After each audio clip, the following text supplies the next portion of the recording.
Am I the a-hole for kicking my pregnant teenage daughter out of my house? How could you not be? Let's find out. I never thought that I would find myself in this situation, but here I am. I know it sounds really bad, but let me give you some background to help explain the situation. I'm a single mom raising two daughters, Emma, 17, and Lily, 13.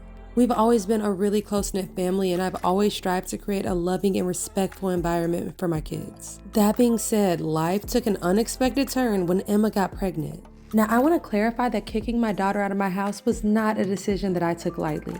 It was actually a heartbreaking choice that came after months of trying to find a solution that would benefit everyone involved. Now, with Emma being almost 18, she decided to rebel against our house rules. She started breaking curfews, skipping school, and hanging out with friends who weren't the best influence. As her mother, this behavior deeply concerned me because all I want is what's best for my daughters. I tried talking to her and setting clear boundaries and even seeking professional help, but nothing seemed to work.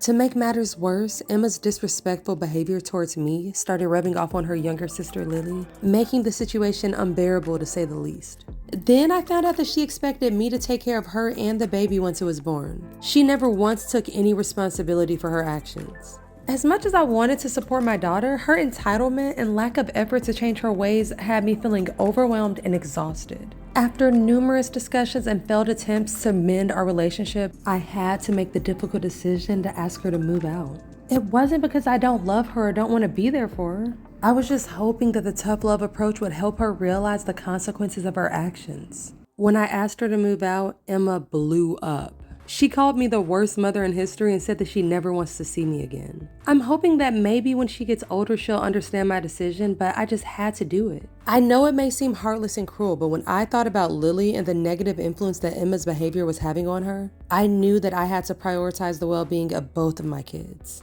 So did I make the right choice here? That's a tough one.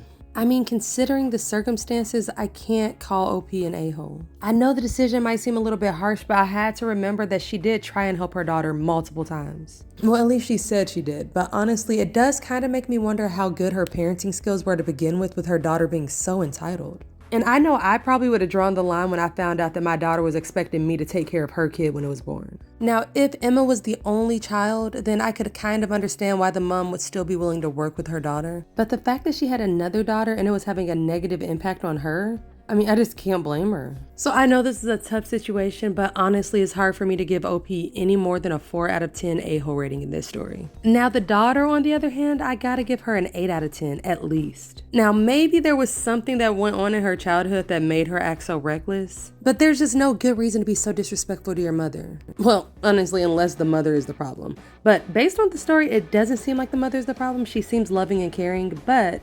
it's Reddit, so she could be being manipulative. So you guys have to let me know what you guys think about this story. Do you think that OP is the a-hole for kicking her daughter out? I don't know. You guys have to let me know what you think.